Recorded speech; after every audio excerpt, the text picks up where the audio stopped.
Dia tidur di pundak kekasih itu dalam kebanggaan yang luar biasa. Sekalipun dia punya nyong pundak dan rata saja, suami tidak bidang. Mungkin juga ada bintik-bintik putih, tapi penuh kebanggaan. Kau kuatkan di saat ku lemah, kau menopang di saat ku merasa gagal. Tuhan Yesus memberkati kita semua hanya untuk hormat dan kemuliaan bagi nama Tuhan. Kita tunduk kepala di hadapan Tuhan Allah dan kita mau berdoa malam hari ini. Ambil saat teduh buat kita semua malam ini. Kalau ada hal yang perlu disyukuri hari ini, nyatakanlah dalam syukur itu. Kalau ternyata ada hal yang mestinya kita mohon pengampunan daripada Tuhan, nyatakanlah pengakuan dosamu dan permohonan ampunmu di hadapan Tuhan Allah. Satu hal yang pasti, Tuhan menanti kita. Tuhan mau untuk menebus dan menyelamatkan kita. Pastikan bahwa kita dalam keadaan yang sangat-sangat kita siap untuk berhadapan dengan Tuhan malam hari ini. Bagi saudara-saudara yang belum sempat beribadah bersama-sama dengan keluarga, bagi saudara-saudara yang mungkin sepanjang hari ini belum membaca firman Tuhan, siapkan itu semua, biar ini jadi hal yang penting bagi saya dan saudara, karena ibadah mengandung janji baik untuk hari ini maupun untuk hidup yang akan datang. Kita siap hati, mari kita berdoa. Tuhan Allah Bapa kami, Bapa pengasih dan penyayang, terima kasih banyak untuk sukacita malam hari ini bersama semua jemaat Facebook dan semua sahabat, saudara semua yang berkesempatan ada di sini dari PPA Benyamin. Terima kasih banyak. Sebelum kami istirahat malam hari ini Tuhan, kami rindu untuk belajar dari firman Tuhan. Dalam tema tentang cinta, kami mohon Tuhan memberkati kami, supaya kami hidup di dalam cinta, dan biar kemuliaan Tuhan yang nyata bagi kami. Terpujilah namamu Bapa. Jauhkanlah semua penggoda pencobaan. Biar dalam damai sejahtera-Mu kami belajar firman Tuhan. Kami rindu pada firman-Mu. Berfirmanlah bagi kami Tuhan. Dalam nama Yesus, firman yang hidup itu kami berdoa. Amin. Baik Bapak Ibu, saudara-saudara semua, teman-teman yang hadir, terutama yang di sini, shalom semuanya. Sekali lagi shalom. Karena malam hari ini saya diminta untuk bicara tentang cinta. Apa kata Alkitab tentang cinta? Bagaimana menjalani itu cinta? Semoga ini jadi sukacita tersendiri bagi yang duduk sama-sama dengan suami, dengan istri, dengan pacar. Kalau jomblo, nah ya renungkan saya juga, tidak apa-apa kan, cinta itu juga baik. Baik, saatnya kita membaca satu bagian pembacaan Alkitab. Saya pilih dari Kidung Agung, kitab Kidung Agung. Kidung Agung pasal 8 ayat 5 sampai ayat yang ke-7. Kidung Agung pasal 8 ayat 5 sampai ayat yang ke-7.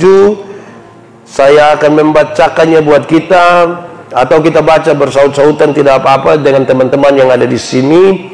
Saya akan baca bagian-bagian ayat yang tercetak keluar dan tercetak sedikit ke dalam. Saudara baca menurut Kidung Agung pasal 8 ayat 5 sampai ayat yang ke-7. Cinta kuat seperti maut. Siapakah dia yang muncul dari padang gurun? Di bawah pohon apel kubangunkan engkau. Di sana ia mengandung dan melahirkan engkau. Taruhlah aku seperti meterai pada hatimu. Karena cinta kuat seperti maut. Nyalanya adalah nyala api. Air yang banyak tak dapat memadamkan cinta. Sekalipun orang memberi segala harta benda rumahnya untuk cinta, demikian firman Tuhan. Yang berbahagia adalah setiap orang yang mendengar firman, memelihara dan melakukan dalam hidup setiap hari. Shalom. Selamat malam. Ada sukacita kok. Semoga saudara punya hidup dipenuhi dengan cinta. Kalau tidak ada cinta itu buat kita jadi kepala sakit. Tapi kalau cinta terlalu banyak juga kepala sakit juga.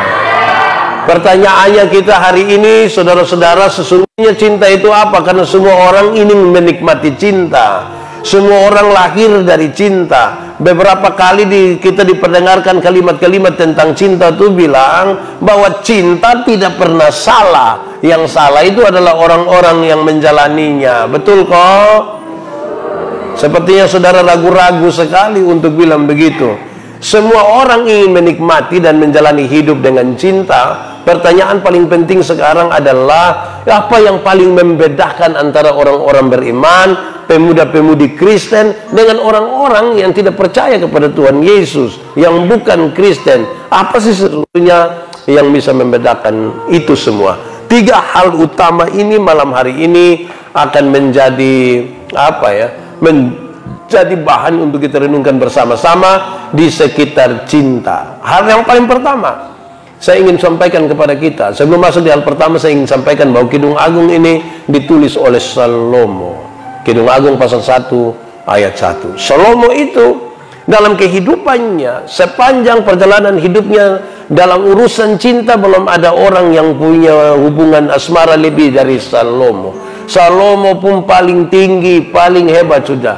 Kenapa Salomo punya 700 istri? Tambah lagi 300 gundik. 700 tambah 300 1000. Beta yakin nama separuh dia tidak kenal. Pasti sulewat baru dia bilang, weh, lu pun nama siapa leh? Kok ini 1000 memang ini. Baru itu nona gagah-gagah semua, anak-anak para raja, dan salah satunya putri Firaun. Nona gagah-gagah. Bukan sama kayak dari ini bagus-bagus. Kalau satu hari dia dengan salah seorang dari istri-istrinya, maka dia butuh kurang lebih 3 tahun baru terputar sampai istri yang pertama. Beta yakin sampai itu pemilu berikut itu, dan dia pasti kurang tahu semua. Tapi saudara-saudara, dia coba menggambarkan antara hubungan Israel dengan Tuhan Allah itu seperti hubungan dua mempelai. Tuhan Allah mempelai laki-laki dan Israel mempelai perempuan. Dalam gambaran itulah sekarang kita coba-coba untuk melihat sejauh apa dan sebagaimana itu cinta, biar kita semua belajar daripada itu dan merenungkan serta refleksi, kalau boleh kita evaluasi kita pecinta sampai di mana. Termasuk bagi mereka yang pacaran. Di sini ada yang pacaran kok. Boleh angkat tangan? Belum. Nah, yang belum pacaran coba angkat tangan. Woi, kasihan. Yo, tak bisa apa-apa. Nah, yang sonde tahu dia pacaran kok sonde, coba angkat tangan. Itu biasa lebih parah itu. Orang yang sonde tahu pacaran kok sonde itu, kalau dia sonde ada rindu, dia ada kemalu. Karena itu yang biasa jadi masalah. Nah, mari kita mulai sekarang, kita merenungkan. Sesungguhnya apa itu cinta? Ada yang tahu cinta itu apa? Boleh 1-2 orang kasih jawaban, laki-laki 1, perempuan 1. Menurut saudara cinta itu apa? Apa? Buta. Kalau tuli, ada yang bilang cinta itu buta, setuju? Yang laki-laki jangan mau kalah, cinta itu apa? Apa? Pokoknya cinta. Saya ingin sampaikan kepada kita adik-adik semua, ini hal serius sekali, karena tidak ada orang sulit menghindar dari cinta. Kenapa? Karena cinta itu datang dan pergi begitu saja. Kita mau tahan dia kemanapun. Cinta itu di titik tertentu seperti batu. Kita mau tahan dia, kalau dia sudah gatal di sini pasti orang tahu kalau kita. Karena itu pertanyaan paling pertama, cinta itu apa? Cinta itu sebenarnya bukan huruf C, I, N, T, A. Cinta itu juga bukan karena kedekatan. Banyak orang pikir karena kita dekat maka tiap hari ada cinta. Siapa bilang? Buktinya ada orang pacaran 5 tahun bisa putus juga. Banyak orang menikah 10 tahun cerai juga. Kedekatan itu bukannya menumbuhkan cinta, kecuali kalau kita dekat api panas, ya betul. Tapi bukan karena kedekatan kita kemudian ada cinta. Bukan itu. Kenapa? Karena ada orang bisa dekat bertahun-tahun tapi cerai juga, putus juga. Pernah alami kok? Pernah putus cinta? Saudara putus cinta itu yang paling lama setelah pacaran berapa tahun? 8. Aduh kak, prihatin, tapi sudahlah, tidak apa-apa. Nah, apa sesungguhnya cinta itu? Saya ingin sampaikan kepada kita, cinta itu bukan karena kedekatan, tapi cinta itu sesungguhnya adalah anak dari kecocokan jiwa. Cinta bukan karena kedekatan, cinta itu anak dari kecocokan jiwa. Jadi kalau mau ada cinta, bangunlah kecocokan demi kecocokan, bangun kecocokan demi kecocokan. Tapi saudara-saudara, karena kita bicara tentang kecocokan, itu berarti kita bicara tentang dua orang yang berbeda. Alkitab menggambarkan dengan sangat baik dalam kisah tadi. Dia bilang begini, siapakah dia yang muncul di padang gurun yang bersandar pada kekasihnya? Kisah tentang padang gurun ini kan kisah yang tidak bisa dilupakan oleh orang Israel. 40 tahun mereka ada di padang gurun. Di padang gurun itu penuh dengan kekeringan, kegersangan, air tidak ada. Ada bahaya badai gurun yang mengerikan. Ada juga bahaya dari binatang-binatang buas seperti kobra, kalajengking, dan berbagai-bagai ancaman lain. Tapi seperti sepasang kekasih yang sementara berjalan di situ, dan yang perempuan menaruh kepala pada pundak kekasihnya. Saudara bisa bayangkan? Coba bayangkan padang gurun sekarang. Terus saudara bayangkan sepasang kekasih, satu laki-laki, satu perempuan, yang perempuan itu menaruh kepala pada pundak kekasihnya. Yang belum menikah tidak usah renungkan. Tapi nanti pulang coba tanya yang mama-mama, coba tanya yang ibu-ibu. Seorang ibu, seorang mempelai perempuan, kalau dia taruh kepala pada pundak kekasihnya, apa yang dia rasa? Yang dia rasa tuh aman, nyaman, damai, terberkati, terlindungi. Dari itu baru dia boleh menyanyi, berada di pelukanmu, mengajarkan. Iya. Saudara lihat sekarang, dia tidur di pundak kekasih itu dalam kebanggaan yang luar biasa. Sekalipun dia punya nyong pun dada rata saja, suami tidak bidang, mungkin juga ada bintik-bintik putih, tapi penuh kebanggaan. Jadi bukan karena kedekatan, tetapi membangun sebuah kecocokan. Tapi beta ngomong di mana-mana, saudara-saudara, cocok itu ada tiga. Cocok itu ada tiga. Satu, kalau orang bilang begini, cocok, cocok, itu artinya memang cocok. Top itu, mantap, bagus sekali, bagus. Kalau kita bilang apa? Cocok.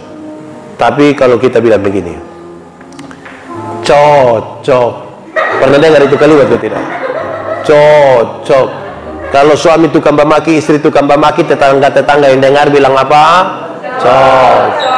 Kalau yang duduk di sebelah sini untuk omong orang di sebelah sana yang lihat bilang apa? Cocok. Kalau orang dua ketemu hanya kerja bakalai tiap hari, yang dengar dan lihat bilang apa?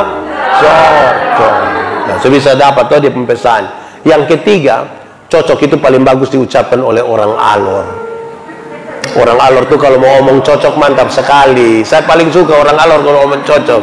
Itu dia pun kaki satu di depan, dia agak tunduk sedikit, mata dikasih begini, sedikit sini seperti dia bilang cocok. Dia tidak tahu cocok atau tidak, dia tanya kita cocok. Nah ini serius ini. Kenapa? Kita yang tentukan sebentar, kita dicocok atau cocok atau cocok.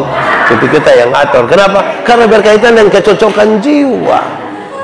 Cinta itu saudara-saudara tidak terwakilkan dengan apa-apa. Bahkan pada titik tertentu cinta pun tidak bisa diwakilkan dengan kata-kata. Cinta itu juga sekaligus adalah sebuah perilaku. Tidak mungkin saudara-saudara, tidak mungkin kalau ada satu laki-laki mau dengan satu perempuan, dia datang dia bilang begini, Nona, bercinta lu, terus selesai. Tidak. Ada yang dikerjakan, ada yang dilakukan, ada yang dibawa. Sekalipun rasa itu tidak bisa diwakilkan dengan barang-barang, toh. Kadang-kadang saudara bayangkan ya dong, kasih kirim bunga lah, kirim coklat lah, kirim apa lagi? Kirim token listrik. Semua kan kirim semua. Bilang tolong isi dulu. Nah, saudara bayangkan, cinta itu kira-kira begitu. Ada nyaman, ada damai, ada senang, ada sukacita. Karena seperti bangsa Israel menaruh kepala pada mempelai laki-laki. Jadi dia tidak berisi cemburu, apalagi cemburu buta. Cinta itu tidak emosional. Cinta itu bukan nafsu. Cinta itu ya dia lebih besar dari semua. Bahkan kadang-kadang dalam pengorbanan karena cinta sekalipun dia tidak mengatakan apa-apa. Itu cinta itu. Kadang-kadang kita nih kayak apa kok, waktu diperhadapkan pada cinta kita pusing sendiri. Orang baru omong kita sedikit bilang, adik, alis tuh ke pohon kelapa. Kita ikan nih. Begitu.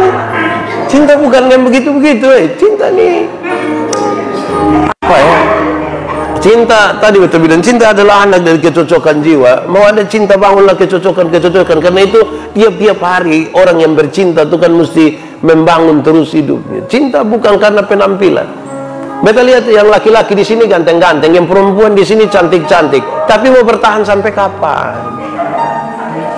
Coba kita pemuka yang sekarang bandingkan nanti setelah nikah 30 tahun ke depan. Parah. Jadi cinta bukan pada ukuran fisik. Kalau cinta hanya pada itu ukuran-ukuran fisik, woi, berat sekali. Itu dulu yang pertama. Yang kedua, kalau penjelasannya seperti itu, cinta itu seperti itu, lalu apa hakikat dari cinta? Apa sih sesungguhnya hakikat dari cinta? Kalau pengertian cinta ada di situ, hakikatnya hanya satu. Hakikat dari cinta ialah memuliakan Tuhan. Hakikat dari cinta itu apa? Memuliakan Tuhan.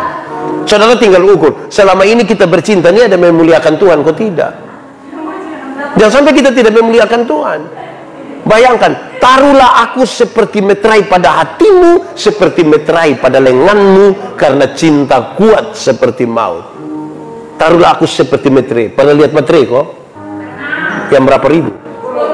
10.000 sah.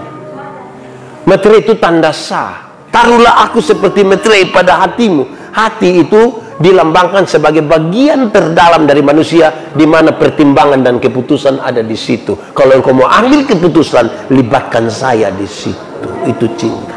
Taruhlah aku juga seperti meterai pada lenganmu. Lengan itu tanda orang bekerja. Jadi kalau engkau memikirkan dan ingin memutuskan sesuatu, taruh aku di situ. Kalau engkau bekerja, taruh aku juga di situ. Di dalam aku ada, di luar. Jangan kerja beta sendiri, makan kita dua. Ini kekar mana kok? Memuliakan Tuhan Allah. Nah, saudara-saudara lihat, terutama yang anak muda dong. Anak muda, anak muda, coba periksa apakah kita pun kehidupan memuliakan Tuhan Allah dalam hubungan-hubungan kita. Bayangkan bayangkan. Malam minggu tuh coba periksa dari Teddy sampai di Lasiana.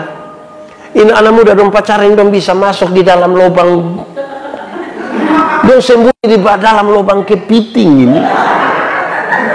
Hei, rahasia negara apa yang terlalu sampai harus bawa omong di dalam lubang? Lama-lama kepiting dedek sembusung di sana. Apalagi yang maaf, yang nona-nona tuh pakai celana apa? Umpan. Beta selalu sebut itu celana yang penuh dengan tanda tanya. Kita bertanda tanya apakah dia pakai dipu adik punya, atau karena ini dia pakai dipu celana dulu masih SD, atau karena dia orang susah jadi hanya bisa beli kain sepotong. Nah bayangkan, kira-kira dorang yang pacaran di dalam lubang kepiting sana memuliakan Tuhan kok tidak? Memuliakan Tuhan kok tidak? Memuliakan kok tidak? Tidak. Tahu dari mana? Karena itu kita bisa periksa. Ini maaf, bukan saja bagi mereka yang muda-muda yang sementara pacaran, tapi juga yang tua-tua. Kadang-kadang kita yang tua ini kita lupa itu kata cinta. Kita pun kalimat-kalimat sudah tidak pakai lagi. Kadang-kadang yang tua suami istri menikah 5-10 tahun, cinta itu sudah tidak lagi mengiringi kita dan mengikat kita. Kita hanya sekedar hidup bersama, tapi sesungguhnya kita tidak menikah karena cinta. Cinta itu harus bikin kita lebih hidup. Saudara bayangkan kalau ada orang baru pernah merasakan pertama kali jatuh cinta. Kok pernah? Itu kekar mana kok? Itu kayak mau lewat saja di rumah, biar lihat dia po atap saja, sana apa-apa. Wih, betul lupa atap rumah. Kenapa? Bocor. Mungkin pengaruh seroja kemarin. Tapi lewat dia pun rumah, lewat dia pun kampung, kita susah senang. Kalau dia pakai auto apa ya? Ojek. Maka kita semua lihat semua ojek ke dia. Artinya apa yang ada hubungan dengan orang yang kita cinta tuh cukup mempengaruhi kita punya. Tapi kemudian lalu apakah hubungan kita memuliakan Tuhan Allah atau tidak? Ada anak-anak muda yang Baru pacaran saya sudah bisa bertampeleng. Yang laki-laki bilang, ini lebay berhenti. Baru mulai ini kalau sudah pakai tampeleng ini, weh. Ada kok anak-anak yang pernah kena tampeleng, nono ada yang pernah tampeleng kok. Sonde, tampeleng balik dia. Jangan, cinta itu memuliakan Tuhan Allah. Jangan bertampeleng, jangan semua. Dia anak-anak muda dan mereka tahu ada tahap-tahapan menuju pernikahan. Tahap-tahapan yang pertama supaya kita tetap dalam koridor memuliakan Allah. Tahap yang pertama itu adalah meninggalkan orang tua. Akan tiba waktunya seorang laki-laki meninggalkan ayah dan ibunya untuk bersatu dengan istri. Meninggalkan. Kalau dia berani meninggalkan orang tua, paling tidak ada dua alasan. Karena satu, umur cukup. Ya 20 tahun, 25 tahun dianggap umur itu bisa mewakili kedewasaan, kematangan. Walaupun belum tentu juga. Masa kau berumur 9 tahun langsung kasih tahu bapak mama, saya tinggalkan dulu. Itu cari mati itu. Jadi matang. Yang adik-adik yang masih muda ini, apalagi masih muda air ini, apalagi air tergenang. Jangan buru-buru, nikmati dulu kehidupan. Nikmati dulu. Meninggalkan orang tua, satu alasan karena umur cukup. Tapi yang kedua, karena sudah ada pekerjaan. Kalau sudah menikah itu cinta saya tidak cukup. Itu susu yang 400 gram itu anak dong minum paling-paling 3 hari. Beli lagi. Tidak bisa modal cinta. Siapa yang terlalu sayang, terlalu cinta dia punya istri anak, dia cari orang Cina satu baru dia bilang, Aci, yuk, Aci tahu kok tidak? Tidak, perlu saya ngomong. Aci tahu kok tidak, beta terlalu sayang, terlalu cinta beta punya istri anak. Kok? Iya. Terus susu sodos doa aja. Tidak habis. Pakai bayar. Pakai uang. Kosong kira cinta itu hanya begitu kah? Saudara-saudara itu baik. Jadi berani meninggalkan orang tua. Beta omong di mana-mana. Anak-anak muda don dengar. Anak muda. Yang dia pun nama bulan madu itu hanya 1 bulan. Masuk bulan kedua, itu dia pun madu habis. Itu tinggal dia pun lebas. Itu badedek setiap hari. Jadi bosan pastikan supaya bosan hidup itu memuliakan Tuhan Allah, baik dalam pacaran, baik dalam menikah nanti. Amin kok. Kenapa? Ingat bahwa di titik tertentu cinta itu tidak akan kembali ke titik nol. Contoh, waktu kita masih pacaran, baru jadian, itu kan jalan masih bajau-bajau. Soalnya pas sentuh sama sekali. Satu di sana, satu di sini. Jalan beberapa waktu kemudian, agak rapat sedikit, tangan mulai ke sonto-sonto sedikit begini toh. Itu sudah tidak bisa kembali lagi, jaga jarak. Sekalipun ada corona. Kalau sudah sonto-sonto sedikit, lewat berapa waktu kemudian, berani pegang dia pun tangan. Betul? Tahu dari? Kalau pegang dia pun tangan, itu sudah tidak bisa kembali lagi, jaga jarak. Kalau berani pegang tangan, lewat berapa waktu kemudian, sudah bisa peluk sedikit. Betul? Dong semua omong lain. Kalau sudah berani peluk, sudah tidak bisa lagi dijaga jarak. Kalau sudah peluk, lewat berapa waktu kemudian, berani minta.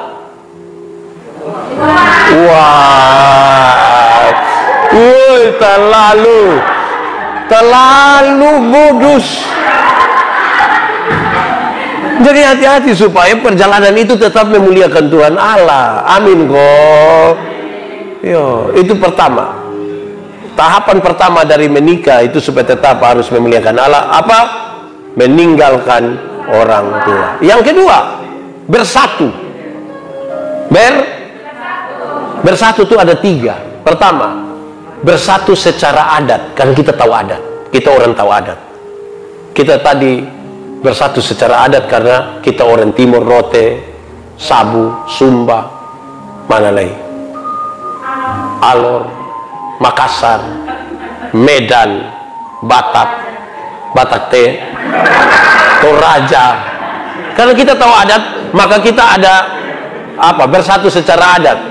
Ada terang kampung, ada apa lagi? Kenoto, ada macam-macam di sini. Yang kedua, bersatu secara pemerintah. ada pencatatan sipil itu, BS, harus dicatat di negara Republik Indonesia bahwa di kelurahan ini ada satu pasang nikah namanya ini, supaya besok-besok ada bantuan raskin, dia bisa dapat. Ini sudah tidak dicatat oleh negara lain, tidak dapat pakai pidemo lagi. Kenapa kita harus bersatu secara pemerintah? Karena kita orang Indonesia, tinggal di Indonesia. Di sini ada yang orang luar negeri, kemungkinan dia dari mana ya? Belanda. Terlalu kurus Belanda mengkana. Ketiga, bersatu secara agama, karena kita orang beragama. Makanya ada pengakuan dan janji di hadapan Tuhan. Saudara Wadi, apa pengakuan dan janjimu di hadapan Tuhan Allah kepada perempuan yang tangan kanannya saudara pegang itu? Maka kita jawab, di hadapan Tuhan dan jemaatnya, saya gua mau kuat sedikit. Tahap pertama apa? Meninggalkan. Tahap kedua apa? Bersatu. Bersatu itu ada 3. Apa? Bersatu secara adat, bersatu secara pemerintah, bersatu secara agama. Tahapan yang terakhir, telanjang. Laki-laki dan perempuan itu telanjang, tapi mereka tidak merasa malu karena mereka telah menjadi satu. Telanjang. Laki-laki dan perempuan itu telanjang, tapi mereka tidak merasa malu karena mereka telah menjadi satu. Laki-laki itu telanjang bagi istrinya, istrinya telanjang bagi laki-laki itu. Satu telanjang bagi satu. Bukan ini hari telanjang di sini, besok telanjang di situ, bukan telanjang. Tidak begitu. Satu bagi satu. Jelas kok? Tidak ada lagi yang perlu ditutupi toh. Amin kok? Suami-suami dong itu tidak perlu lagi kunci-kunci dong HP. Pakai pola yang rumit-rumit. Kadang-kadang harus pakai mata lagi, istilahnya sengaja begini. Rahasia negara apa yang harus di sana? Dia pun tahap pertama apa? Meninggalkan orang tua. Tahap kedua, bersatu. Tahap ketiga, telanjang. Ini hitungannya 1, 2, 3. Meninggalkan orang tua, bersatu, baru telanjang. Jangan datang dan datang langsung bilang, ayo telanjang, kan tidak bisa begitu. Kalau tidak, kita tidak memuliakan Tuhan Allah. Sudah dengar kok? Siapa yang ajar kamu kalau 14 Februari itu harus pakai bacium, kasih coklat? Siapa yang ajar? Jadi jaga baik-baiklah supaya itu hubungan itu tetap menjadi hubungan yang baik. Beta bicara di mana-mana, anak-anak nona. Hai anak-anak nona. Menikahlah dengan laki-laki yang takut Tuhan. Dia akan mengasihi engkau. Dia memuliakan engkau. Karena itu ajak dia pergi ibadah pemuda. Memang nanti dia tidak mau, tapi ajak saja. Kak ibadah. Kak ibadah. Mari sudah. Ada kue. Siapa tahu pas kasih tahu ada kue dia pas mau pergi juga. Tapi itu beta bicara di mana-mana supaya kita tahu bahwa ini hal yang penting. Kita kan tidak salah tuh ketika mencintai. Rasa ini kan tidak salah. Waktu beta lihat dia tuh, aduh ke hati suke. Tapi jangan lihat semua yang bernapas kita mau habis, itu juga ya. Sekarang kedua, pertama apa itu cinta? Yang kedua, hakikat dari cinta ialah memuliakan Allah. Yang ketiga, pembacaan ini baik sekali untuk kita memahami bagaimana cara mempertahankan cinta. Ada banyak cara mempertahankan cinta. Tapi pembacaan ini mengisyaratkan satu. Jangan ukur cinta dengan materi. Air yang banyak tidak dapat memadamkan cinta. Sungai-sungai tidak dapat menganyutkannya. Sekalipun orang menjual segala harta benda rumahnya untuk cinta, cinta tidak terbeli dengan itu. Jangan ukur cinta itu dengan materi. Karena itu penting. Saudara-saudara dengar. Saya kasih nikah banyak orang. Saya tanya, suka depo apa? Suka depo hati. Hati sah. Depo badan tidak. Dan bilang, badan juga. Saya kira lu suka depo hati sah. Lu suka depo badan mana? Dari ujung kaki sampai ujung kepala. Iya, baik. Ingat, kalau engkau suka dia dari ujung kepala sampai ujung kaki, ingat bahwa di dalam dia pun perut ada tai. Jangan sampai suatu saat ketika dia punya kekurangan, Kita merasa dia tidak pantas untuk kita. Karena namanya manusia ini kan pasti ada kurang-kurang. Cinta jangan diukur dengan materi. Materi yang pertama bisa berarti penampilan fisik. Jangan ukur cinta dan penampilan fisik. Misalnya, kita penyong yang pertama, dia pun gigi hanya 31. Terus ada nyong yang kedua ini mau dengan kita lagi, dia punya 36. Saudara pilih yang mana coba sekarang? Iya. Nyong yang pertama tuh pendek, tinggi badannya 150. Nyong yang kedua 2 meter. Maksudnya ada orang yang mau 2 meter. Pilih yang mana? Kadang-kadang kita selalu bilang, perbaiki keturunan. Nah, kalau cinta mulai dari perbaiki keturunan, sebentar kamu pun keturunan itu paling bermasalah di dunia. Karena cinta tuh ukurannya bukan material, bukan tinggi atau pendek. Cinta itu cinta. Yang kedua, cinta itu tidak boleh diukur dengan materi. Materi yang dimaksud itu biasanya harta benda. Kak, suka depo apa? Harta. Apa tuh harta? Ya harta. Itu memang berat. Nah sudah Pak, beta suka depo hati. Ini orang bagus. Maksudnya harta dan titit. Itu tidak betul. Mencintai jangan ukuran itu. Kadang-kadang kita nih, beta mau tanya ya nona-nona dong. Kalau kita sementara yang satu pacaran dan satu nyong, dia hanya pakai sepeda. Terus ada satu laki-laki mau dengan kita lagi, dia datang pakai KLX. Revo. Pilih yang mana? Sepeda atau Revo? Pilih mana? Revo. Tapi Revo rusak. Jadi ini pembacaan mau kasih tahu, cinta jangan diukur dengan itu. Kemarin kita sedikit bertengkar, berbeda pendapat. Kami masing-masing pemikiran sendiri. Tapi kita mau sampaikan di dorang, juga di adik-adik semua. Cinta itu bukan bertambah atau berkurang. Menurut beta, cinta itu tidak pernah bertambah atau berkurang. Cinta itu hanya dua, ada atau tidak ada. Bukan bertambah, berkurang. Ada yang berani protes. Cinta itu utuh. Cinta itu karena bukan materi, maka ini hari 50, nanti besok bertambah 50. Tidak. Cinta utuh. Pak, waktu dia selingkuh, dia pun kepercayaan sudah tidak ada. Lalu, waktu engkau pun kepercayaan tidak ada, itu cinta mengalami pengurangan? Iya. Lalu apa yang buat? Beta selalu curiga. Nah, lihat sekarang. Cinta yang utuh tadi, ketika kepercayaan terganggu, dia berubah menjadi curiga, cemburu, marah, kepingin ceke dalam cinta yang sama. Jadi bukan berkurang atau bertambah. Dia utuh. Ada atau tidak ada.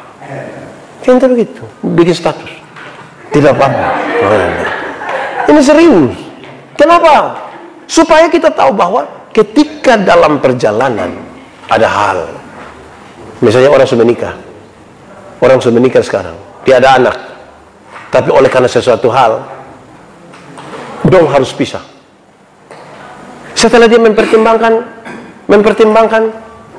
tidak jadi pisah. Tidak jadi pisah. Kenapa? Karena anak-anak. Berarti dia persoal di mana? Dia persoal bukan cinta berkurang atau bertambah. Cintanya tidak ada lagi. Dong sekarang mau terpaksa sama-sama, pertimbangannya adalah pertimbangan yang lain. Anak-anak atau apa. Karena itu cinta jangan bikin dia seperti materi. Nanti kita pusing kali bagi. Cinta itu cinta saja. Terima apa adanya. Cinta itu kan datang dan pergi begitu saja. Kadang-kadang kita heran, kok kenapa kita bukan mau yang itu, tapi yang itu. Saya baru bilang, kok bisa itu? Iya. Mau yang mana coba? Nah, saudara-saudara, 3 hal tadi. Yang pertama apa? Kamu lupa. Yang pertama tadi apa? Meninggalkan orang tua. Kamu suka kembali di situ. Cinta, arti dari cinta tadi toh. Yang kedua, hakikat dari cinta ialah memuliakan Tuhan Allah. Yang ketiga, bagaimana mempertahankan cinta. Dia suka tahu. Jangan ukur itu cinta itu dari materi. Yang semua yang materi itu selalu akan ada yang lebih, yang ada yang kurang. Tapi cinta itu sebuah keutuhan. Yang menerima apa adanya. Menikahlah nanti dengan laki-laki atau perempuan yang ada di dunia. Jangan menikah dengan laki-laki dan perempuan yang ada di otak. Karena laki-laki dan perempuan yang ada di dunia selalu ada kekurangan. Tapi laki-laki atau perempuan yang ada di otak kan kita mau dia pun bibir begini, dia pun mulut begini, dia pun betis begini, perut begini, suara begini. Dan itu tidak ada di dunia sesungguhnya. Nah, saudara-saudara semua, lalu kepada adik-adik tadi beta sampaikan hal-hal yang kemudian tetap bisa kita jaga untuk memuliakan Tuhan Allah, supaya itu membedakan kita dari orang-orang yang tidak percaya kepada Tuhan. Saudara tahu, bukan karena berapa lama kita bersama-sama, tapi apa yang kita isi sepanjang kebersamaan itu yang serius. Bayangkanlah kalau ternyata kita bersama-sama, tetapi cinta sudah tidak ada lagi di kita. Memiliki apa? Ada B pun teman satu nama Pak J, dia ada ikut ini. Dia ada ikut ini. Pak J, shalom Pak J, selamat malam. Antara nyaman dan cinta. Beta cinta dia, nyaman dengan orang lain. Sebenarnya beta mau tanya, sebenarnya yang betul itu mana? Cinta dan nyaman. Saudara pilih mana? Nyaman atau cinta? Cinta atau nyaman? Nyaman atau cinta? Cinta atau nyaman? Dua-dua, kasih alasan. Yang pilih cinta angkat tangan. Kenapa pilih cinta? Nah, yang pilih nyaman angkat tangan. Saudara, nah yang dua-dua. Oke, semua. Kenapa pilih cinta dan nyaman? Cinta dan nyaman tuh mesti dua hal yang boleh terpisahkan. Ada cinta di mana, dia harus bawa kenyamanan di situ. Dia jalan bersama-sama. Sudah bisa cinta, dia nyaman dan dia pun kakak. Itu bisa masalah itu. Apalagi nyaman dan dipungkawan, hancur. Itu hancur itu. Nah, lebih parah lagi kalau ternyata kita yang bercinta dan orang lain yang memiliki. Itu kayak sama kayak jaga orang pun jodoh saja. Kita capek sendiri. Tapi apapun maksudnya, nanti saudara akan menikah, dan yang sudah menikah dia akan baru tahu. Setelah lama perjalanan, baru kita bisa mengambil kesimpulan. Memang laki-laki ini atau perempuan ini yang Tuhan izinkan untuk mendampingi beta untuk waktu yang lama. Bukan sekedar untuk kepentingan dia, tetapi juga untuk kepentingan beta. Bukan sekedar untuk hal-hal yang baik saja, tetapi untuk kita saling belajar satu dengan lain. Saling belajar, saling mengisi, saling melengkapi. Tuhan Allah tuh menciptakan manusia laki-laki dan perempuan. Orang-orang pintar bilang manusia itu seperti malaikat bersayap satu, tapi dengan cita-cita setinggi langit. Bagaimana dia akan terbang sampai di sana padahal dia pun sayap hanya satu?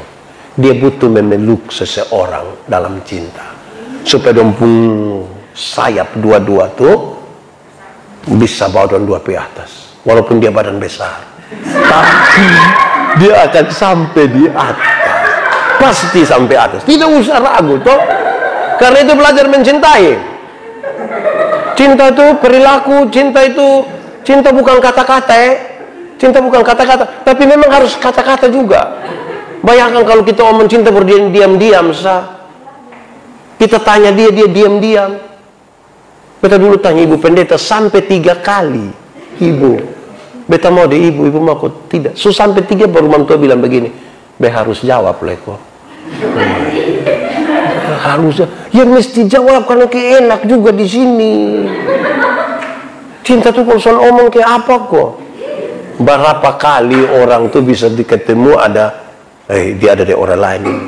Ini siapa nih? Oh dia ya ikut-ikut sambil tadi ikut-ikut sambil. Ini kayak geng-geng syukur ikut-ikut. Iya dia ikut. Jadi sekarang pilih dia atau pilih beta? Sono suruh beta pilih, sono suruh beta pilih. Mau karmana pun tetap nona yang penting. Padahal bisa belajar dia omong hal yang sama kan? Aduh, susah. Itu kamu nanti kurang fokus ke tadi bahan tadi itu. Nah, saudara-saudara, Tuhan mau waktu setelah kita ada dalam hubungan cinta kasih sebagai suami istri dengan kadar cinta yang sama itu, kita sudah bisa kelola dia untuk menjadi berkat bagi banyak orang. Waktu pacaran tuh hanya kita dua. Tapi setelah kita menikah dengan cinta yang sama, waktu kita masih pacaran itu kan kita kepingin sama-sama terus. Ketemu, pulang sampai rumah, kepingin ketemu, WA sampai jam 3 pagi, itu pacaran. Menikah dengan cinta yang sama, kita saling meninggalkan untuk urus pekerjaan, untuk urus lain-lain, karena ada orang lain lagi yang kita urus di sini. Jadi cinta tidak seharusnya duduk sama-sama. Kadang-kadang tadi betul bilang toh, kalau cinta itu hanya sama-sama, sebentar kita dua makan apa? Karena sudah nanti menikah, belum tentu hanya cinta. Anak-anak muda dong mereka tahu. Dong kalau masa sekarang ketika nomor telepon tuh enak, Kak, yuk, atau dong coba panggil papa mama, papa, Mimi, Sumaam, Sumiin, Kosong kira nikah nanti hanya Pami, Maamiim di situ nanti akan jadi masalah di situ. Nah, saudara-saudara, karena itu di bagian paling terakhir ini beta ingin sampaikan, nikmatilah kehidupan dalam cinta, pahamilah sesuatu di mana kita mesti membangun kecocokan dalam perjalanan bercinta itu untuk menemukan rasa aman, bahagia, sejahtera. Tapi jangan lupa bahwa hakikat utamanya adalah supaya memuliakan Tuhan Allah. Jangan mengukur dan mempertahankan cinta hanya karena persoalan-persoalan material, karena itu semua tidak ada gunanya kalau cinta tidak ada. Saya kira itu yang bisa saya sampaikan. Kita bersyukur kan malam hari ini kita masih bisa bersama.